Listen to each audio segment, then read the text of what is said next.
Good afternoon, and thank you for joining us for the 2019 process to request a charter school waiver webinar. This is a technical assistance webinar where I will be going over the new and revised, recently published process for any charter school that would like to apply for a State Board of Education approved waiver.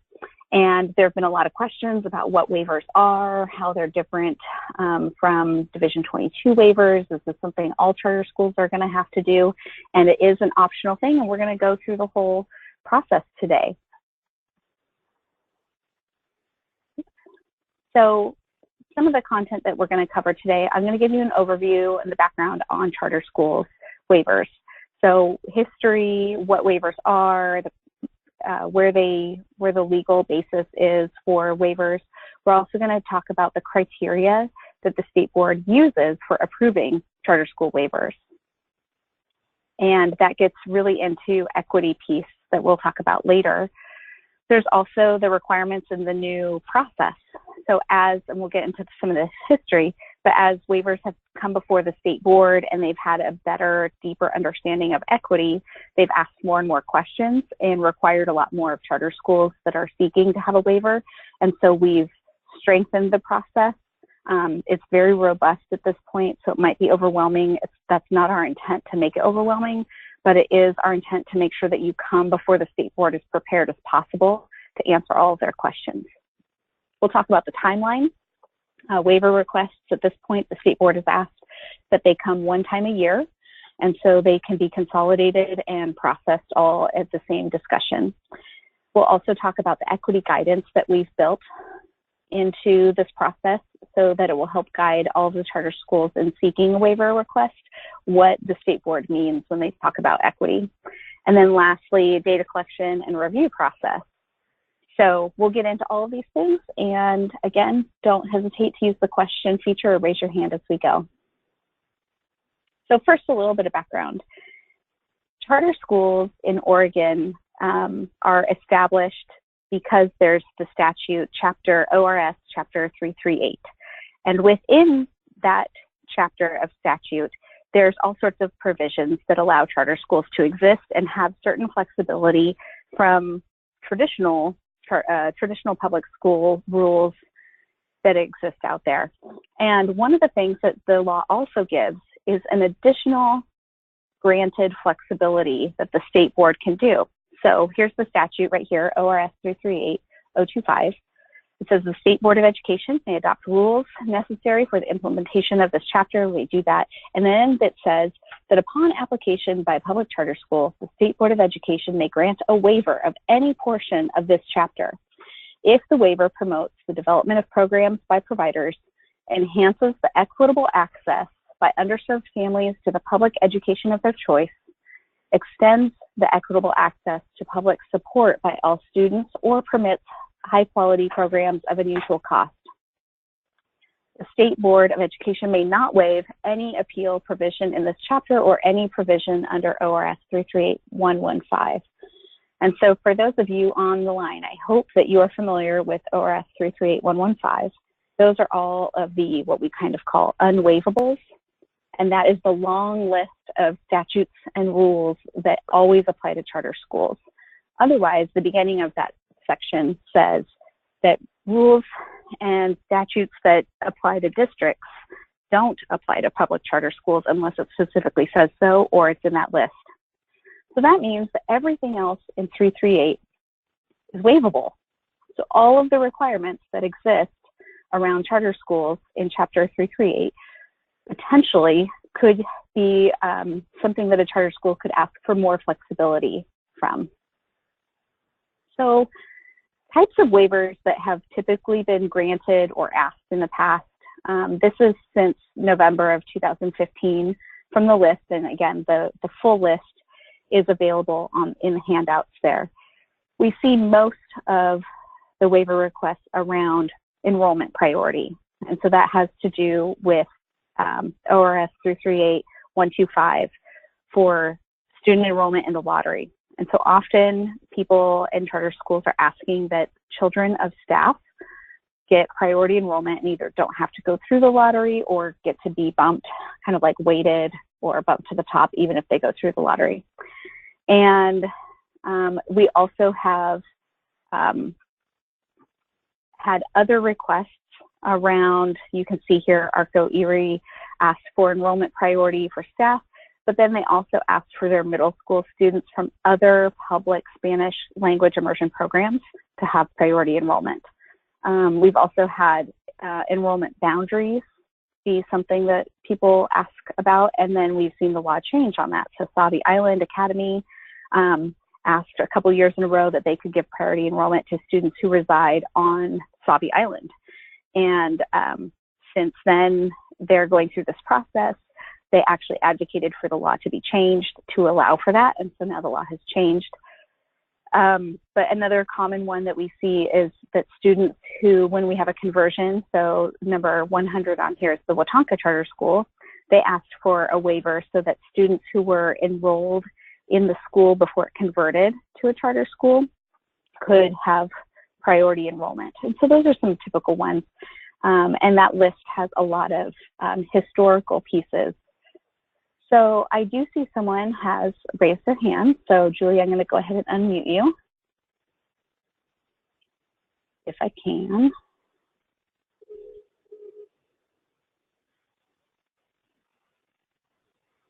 All right. Julie, you need to enter a PIN if you'd like to go ahead and speak. Otherwise, you can type your question into the question feature. All right. So when we read through the statute, and as the state board over the last really 5 or 6 years has been wrestling with the idea of granting additional flexibility. Sorry, I just saw that someone is not having sound. So I'm assuming the rest of you can hear me. Julie, if you can't, you're going to have to call in and use the traditional audio feature.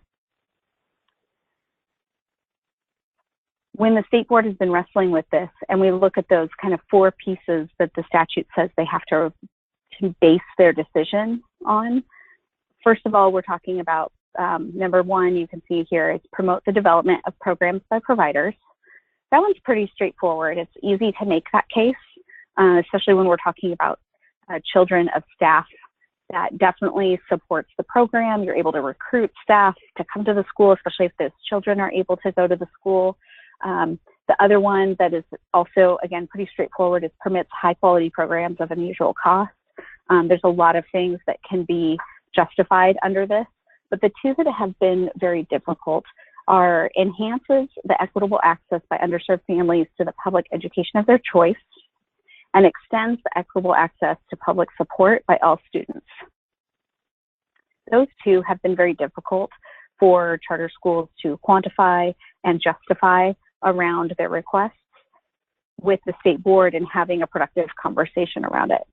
And so our hope is that through this process and the guidance that we've written, that we'll be able to help you make the case for the waivers that you're asking for if you choose to make a request.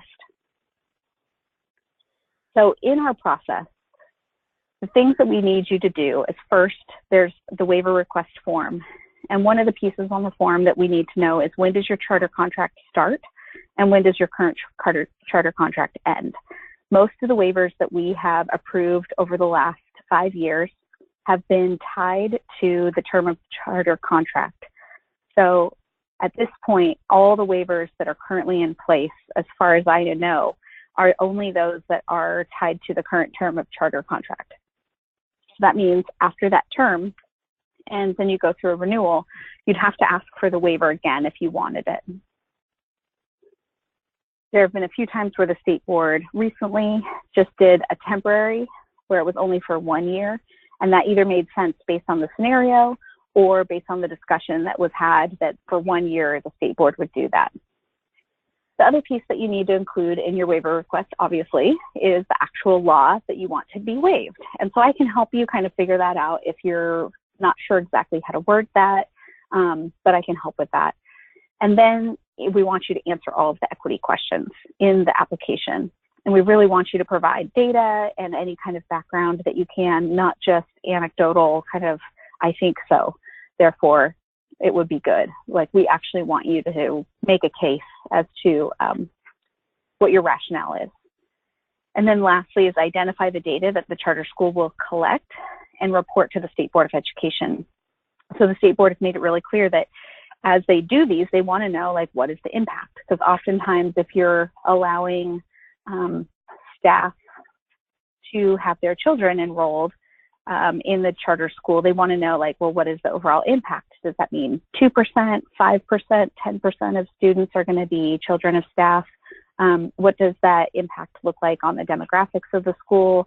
And I would also then say, because it's easy to make the case that it supports the program of the school, well, what does the program implementation look like? And has the school improved its outcomes? Is it more stable? Have you had less turnover of staff? So all of those pieces can be included in the kind of data that you would like to share back to the State Board. So here's the timeline that we're doing this year. Today is April 3rd, and we're doing the webinar, so thank you for joining. And then on April 29th, we're asking that you submit your waiver request. So we are not going to process waiver requests for the next year that were received after this date. We'll, as soon as we're done with this round, we'll go ahead and publish the next round and what that will look like timeline-wise. On May 2nd, we're going to conduct an internal review hearing. And so by that point, I will have reviewed all of the waiver requests.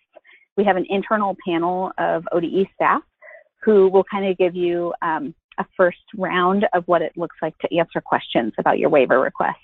So it will not be an evaluative one where we're making a decision. This meeting is purely just to ask more questions, make sure we understand, and also provide opportunity for you to maybe go, oh, these are the kinds of things that they're going to ask me, and prepare for the actual meeting before the State Board. So May 6th would then be the deadline after that for submitting any additional materials or revised waiver request application. And May 16th is the date that the State Board would hear any first reads on charter school waiver requests. And so at that meeting, the charter school folks are going to be able to come and present their request to the State Board, and that would be alongside staff. So I would be there with you, and I will do the introduction and then give the charter school the floor to explain their waiver request and their rationale. There would be some dialogue, question and answer, but the May 16th meeting is ultimately just a first read. So there might be additional information that the State Board would want to hear, and we would expect that back by June 3rd. And then again, the final meeting would be June 20th, where the State Board would actually be making decisions on those waiver requests, and charter school leaders are again invited to participate in that meeting. So I hope by now most of you have heard of a tool called an equity lens. The State Board has been using an equity lens for a number of years now with the way they are doing rule adoption and policy consideration. And we have incorporated into this process an equity lens set of questions as well. And this is based on work that came out of Race Forward. It's basically an adapted version of their questions from their equity impact assessment tool. And so if that's something that you're interested in, I can definitely send you links for all of that information. But basically, the criteria talks about that the State Board has to use is how is equitable access going to be improved for historically underserved students or students in the community. And we want to kind of get a sense of what that means through these questions. And so we literally want you to answer these questions. And if you do not answer these questions at all or well enough, it's going to be very difficult to have that conversation with the State Board because they are going to ask you these questions. So in the process document, we take these questions one by one and go really, we try to give you some more context to what it means, especially from a charter perspective. And so we talk about these things. So when we talk about who are the racial or ethnic and underserved groups affected, what is the potential impact of the waiver and educational opportunity for these groups? So first of all, we kind of define, like, who are we talking about when we say underserved groups? So we give a definition of historically underserved students. We provide some other resources around the context for that in Oregon.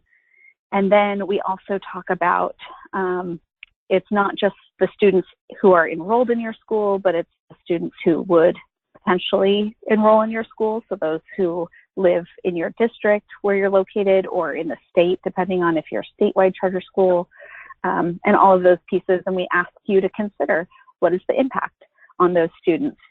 And we're not going to go through each one of these questions, but in the process document, we do go into each one of those questions. And again, I'll be here as a resource as you're working through that and you need support, but I would absolutely encourage you to work with folks on your team, teachers who have maybe gone through some equity training, any board members that you might have who might be able to help you work through some of this. And then, of course, I can be available as well. So then beginning with this current round of waiver requests, any of the waivers that are approved, we want you to include a proposal of how you're going to report information back to the board. And so the things that we really want to be looking at are equitable access for families. Has it made any difference on teaching, like the actual educational program? What kind of accommodations? Obviously, student outcomes, and any other data that you might have. And so as you think about what you want to measure, we also, of course, want to see that disaggregated by student groups.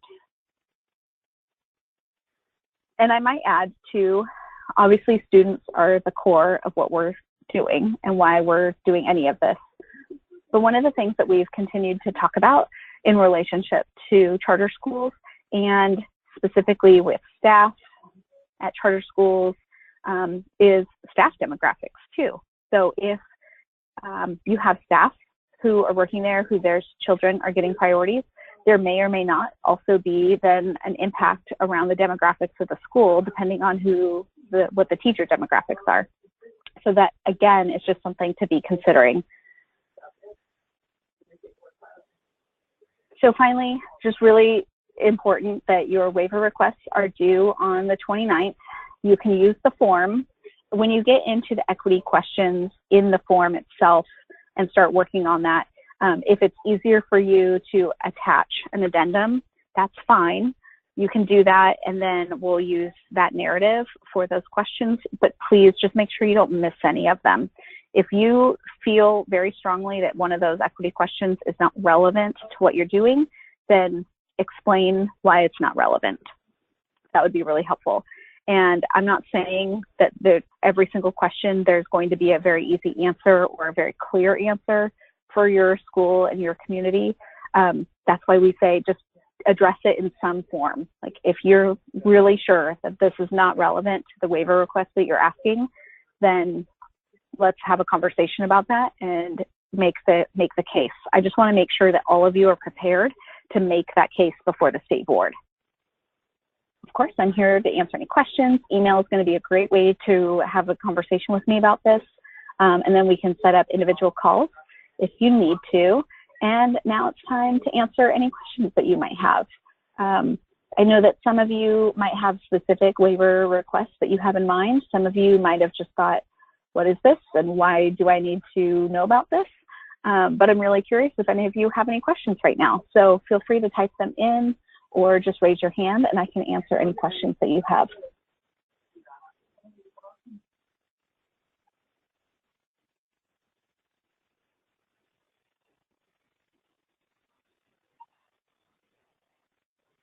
All right. Well, I waited a little while here and I haven't heard from anybody. So I'm going to go ahead and conclude today. Oh, here we go. Got someone working on a question, so we'll wait a little bit longer. And Tammy, you need to call in order for me to ask you a question over audio.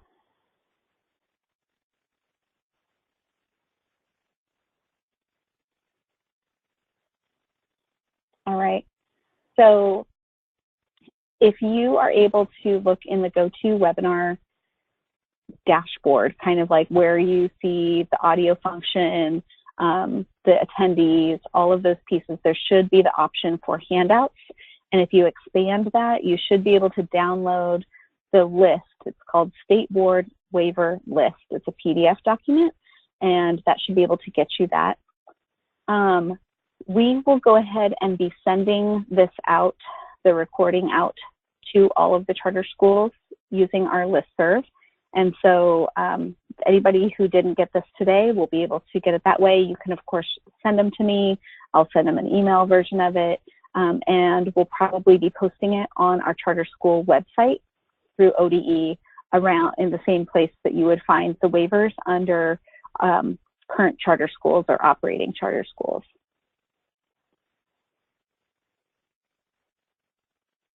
All right, so we have a question here. It says, we have an annual extension to our charter. Do we have to get a waiver every year? So that's a really great question. A lot of districts have started doing this thing where they'll renew a charter school for 10 years, but then the last 5 years of the charter contract, it'll be kind of like an annual process, whether or not to extend for another year or do the full renewal process. And so that we haven't had that scenario. And my guess is that what I would recommend to you and to the state board is to ask for it for the full length of your charter contract. And that would be for the full 10 years until it expires, because if your charter is then not renewed or something happens between now and then, that is the main factor there. So you can always ask for it to be shorter than your charter term, but I would encourage you to ask for it to be for the full length, including the flexible term. Let's see.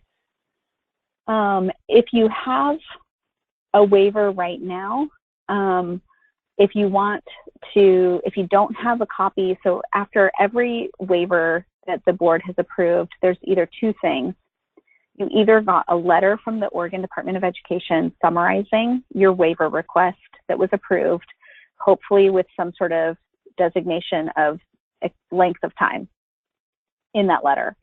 The other piece of evidence that we can use to say this is what your waiver is and this is what it was approved for are the state board minutes that would include the action and the note on like what the actual motion was for the approval. And so if you don't have a copy of that, I can help you do some of the research to find out an answer to that. Okay, and so if you have more specific questions about your actual waiver that you may or may not have right now, then we can talk about that. All right, any other questions today?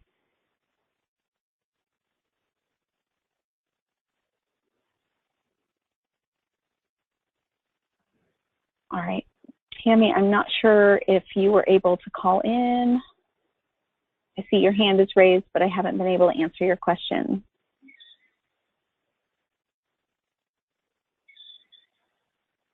Okay, thanks everybody. I really appreciate you joining me today. And I know it was short and sweet, but I like to keep things that way so that I have your attention most of the time and we can get right to the point. Again, if you have any questions, you know how to get a hold of me, and I will be here to help you through this process and support you in requesting any additional flexibility that you have a need for to implement your model. Thank you so much, and I am available. Try me by email first. Thanks so much. Have a great day.